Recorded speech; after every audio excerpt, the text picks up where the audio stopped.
Já disse aqui que a ansiedade é mais perigosa que o próprio coronavírus. Mas se tem algo que potencializa a ansiedade é o medo. Aliás, maior que a própria morte é o medo de morrer.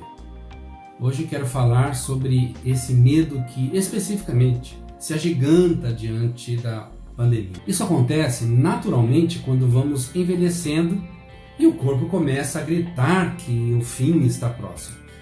Também pensamos mais na morte quando uma catástrofe nos atinge ou acontece próximo da gente, seja um terremoto, um furacão, um acidente de automóvel ou avião, ou na situação em que estamos agora, acuados por um vírus letal. Só que a gente nunca se apercebe que, independentemente do que acontece, sempre estamos diante da possibilidade da morte, já que todos os seres vivos, um dia, mais cedo ou mais tarde, irão morrer. Sabe quando esse medo é instalado em nós? No exato instante em que, ainda dentro da barriga da mãe, somos incomodados, quer por um sentimento de rejeição extra-uterino, ou pela natural contração involuntária, acusando que está na hora de nascer. E o maior sinal do medo é formatado em cada um quando o bebê sai do útero e emerge num mundo entupido de inseguranças. O nascimento é o primeiro grande trauma pelo qual todos nós passamos. Isso nos permite dizer que o maior de todos os medos não é o da morte, mas o da insegurança. É por isso mesmo que somos impressionados a temer em casos de incertezas na vida. E note bem que toda incerteza produz instabilidade psíquica e emocional, que por sua vez geram a insegurança. Esta é a fórmula do medo. Então todos estão sujeitos ao medo, pois o que mais temos na vida é incertezas e instabilidades. Algumas dicas poderosas para mudarmos essa equação e vencermos o medo. Guarde aí. Primeiro, reconheça a sua limitação diante do medo. O medo não é de todo um problema. O medo também é um aliado. O medo nos afasta do perigo. O medo preserva a vida diante de uma ameaça. Isso quer dizer que a humanidade está aqui hoje porque o medo, até certo ponto, nos ajudou a resguardar a existência humana.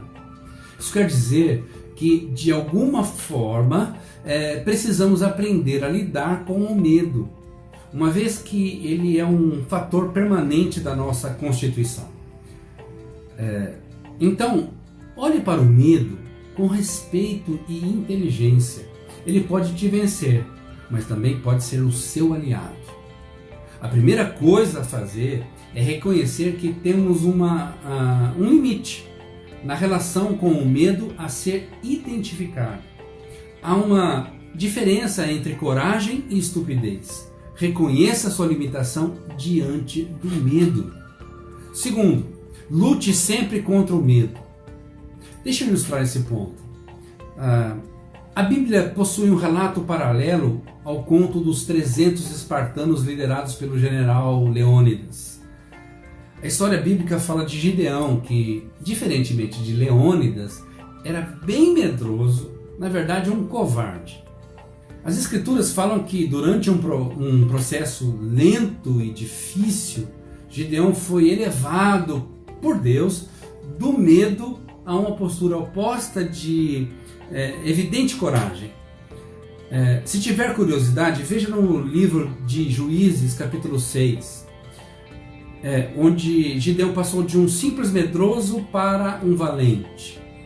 O que fica bem patente nessa história é que durante esse processo, Gideão estava em permanente luta contra o medo.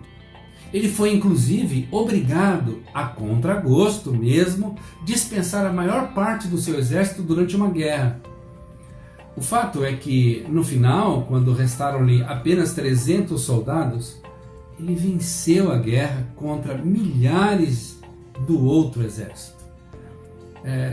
Tenha em mente que para vencer qualquer batalha é preciso lutar. E uma luta não se vence no ringue, no vestibular, no campo de batalha. A vitória se inicia no treinamento, nos estudos e na prática das táticas e exercícios de guerra. A luta contra o medo é constante e não pode ser menosprezada. Lute sempre contra o medo. Terceiro, não dê espaço para o medo. O melhor lutador é aquele que utiliza a fragilidade do seu oponente. O medo, como adversário, tem uma fraqueza sim. Ele depende de você para mostrar a sua força. O medo usa a nossa impressão, a nossa credulidade para ganhar poder. O medo só impressiona, pois damos a ele essa condição. Repare bem e verá que o medo se alastra, pois utiliza da nossa tendência a acreditar de pronto em tudo aquilo que se lê ou que se ouve. Não dê ao medo esse espaço. Não acredite em tudo, questione, critique, mantenha coerência e estabilidade.